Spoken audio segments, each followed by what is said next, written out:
तो बात करेंगे हाफिज़ हमदुल्ला की जानिब से भी जो है उनकी जानिब से कहा गया है कि हुकूमत के पास बामानी मुज़ाकरात का इख्तियार नहीं है और असल इख्तियार कहीं और है। अगर हुकूमत के पास मुज़ाकरात का इख्तियार नहीं है तो फिर ये मुज़ाकरात किससे होंगे? किरण खान, अब कैसे देखती हैं इस सवाल को? देखिए, जो आप सबसे पहले पैनल पे बात भी हो रही थी कि जो खास करके 8 फरवरी को लेके बात की जा रही है, 2024 के इलेक्शन की अगर बात की जाए तो तकरीबन तमाम ही अपोजिशन जमातें जितनी भी बड़ी हैं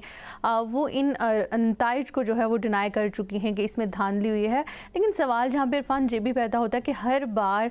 तमाम जमातें जो हैं वो नताइज को जो अपोजिशन जमातें होती हैं डिनाई करती हैं। अगर सिस्टम ठीक है और बाकी सब गलत हैं तो फिर हमेशा एहतजाज का रास्ता क्यों अपनाया जाता है? किस तरीके से हमेशा मतलब कि अगर सिस्टम इतना ही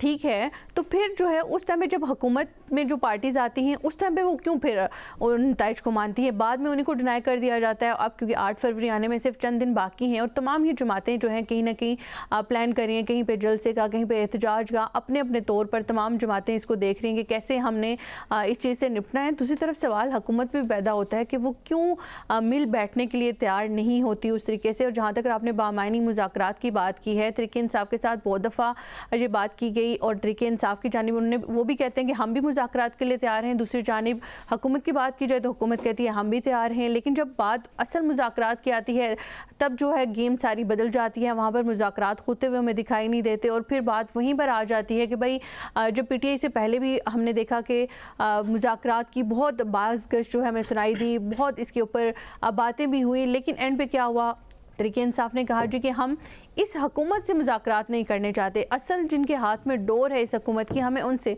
सिंपल सी बात थी, वो इस्टेब्लिशमेंट को मुखातिब कर रहे थे कि भाई इस्टेब्लिशमेंट का हमारे मुल्क में हमेशा से सियासत में वो मुदाखलत का एक एलिमेंट दिखाई देता है और तमाम जो अपोजिशन जमातें हैं वो बारहा इस बात को दोहराती हुई भी दिखाई देती हैं। अब भी वो यही सिंपल वर्ड्स में कहना चाह रही हैं कि भाई हमें मुज़ाकरात आपसे नहीं करने बल्कि उससे करने हैं, जबकि इस्टेब्लिशमेंट बहुत बार कह चुकी है कि भाई ये हुकूमत है, आप जो है एक सिस्टम मौजूद है, एक कानून मौजूद है, उसके अंदर दायरे में रहते हुए पार्लियामान, देखिए अगर आप पार्लियामान को मानते नहीं हैं तो फिर पार्लियामान के अंदर बैठने का फ़ायदा नहीं है। आप एक बड़ी अपोजिशन जमात हैं और एक पार्लियामान एक फोरम है जहाँ पर आप अपनी आवाज़ उठा सकते हैं, तो वहाँ पर थ्रू प्रॉपर फोरम आवाज़ उठाएं। लेकिन वहाँ पर भी हमें दिखाई देता है कि तहरीक इंसाफ की जो सारी सियासत है सिर्फ और सिर्फ एक शख्स के ऊपर दिखाई देती है, वहाँ पर उस तरीके से भी बातचीत नहीं होती।